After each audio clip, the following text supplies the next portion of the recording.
Hey everyone, today I'm doing a video of this circa mid-teens Century S3 Model 14, also known as the Skeletal fan among collectors because of the massive holes in the castings there. You can see right through them to the rotor. We'll get a better view when I turn it around to the back. There isn't a lot of early information from what I've researched on these fans. There's a couple catalogs. They started with the S4 split phase motors, which are a much rarer fan and have a much larger motor, particularly what is known as the side gear that has a massive oscillator on the side of the housing with, I want to say it's 16 gears or something like that.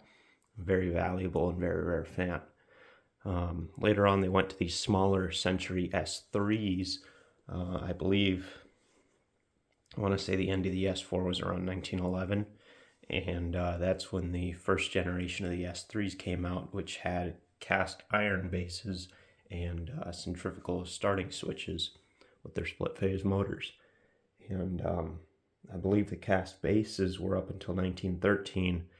And after that, they went to these stamped steel bases, and this stamped steel model of the S3, I believe, was made up until the late teens, maybe 1919, something like that, which is when they unfortunately later on moved to a lot of the pot metal bodies, which make a lot of the later Century fans far less desirable. But these Skeletals, they don't come up very often. And this particular one's a stationary. It doesn't have an oscillator, which is far less common than the oscillating variant of the S3. I found this fan on my road trip down to Missouri to pick up the Eck with the Ming blade. Actually in an antique shop that I stopped at the next day. Spotted it within seconds of walking into the store. And it was at a great price. I paid like $200 for it. And it's in very, very good original condition. All I had to do was rewire it and put new felt on it, polish up the paint, and yeah, it looks and runs great for a fan that's over 100 years old. Here's the side here. These are also pretty interesting because you have the steel core of the stator and then a stamped steel band that wraps around the stator. And then, of course, the housings are cast iron.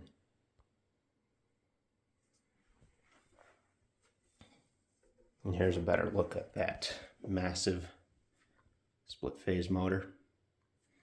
These later S3s from the mid-teens and onward did not have centrifugal switches. They used the choke coil to provide the phase shift between the start and run windings.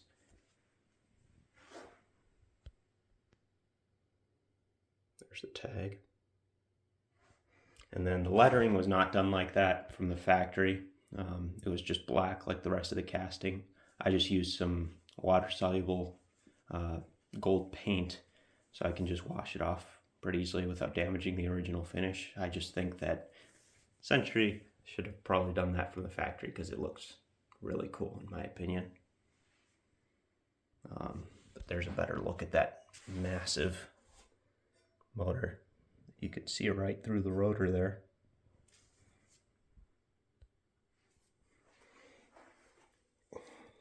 What's unique about these fans compared to a lot of fans from the era is they are actually 5-speed fans. Down here on the base that would usually have tags numbering all the speeds, but yeah, 5-speed is quite a bit for a simple 12-inch fan.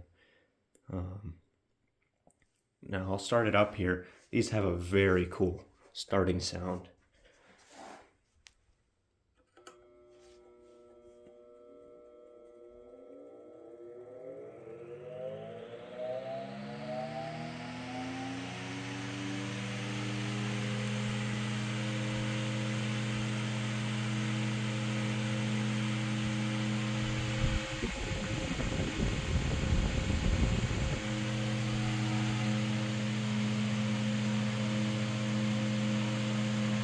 That, of course, is high.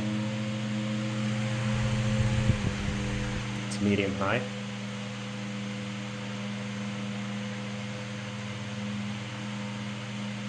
This one's got a pretty good difference between the 5 speeds, which is nice, as a lot of these don't seem to have that.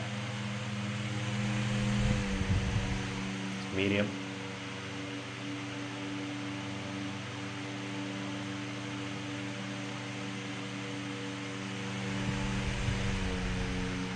Medium low.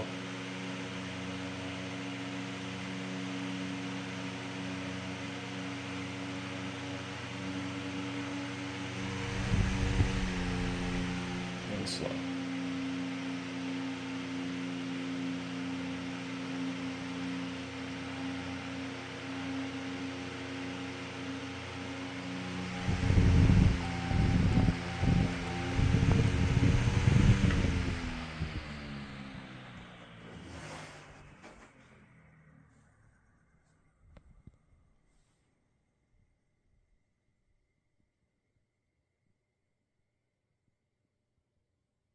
All right, thanks for watching.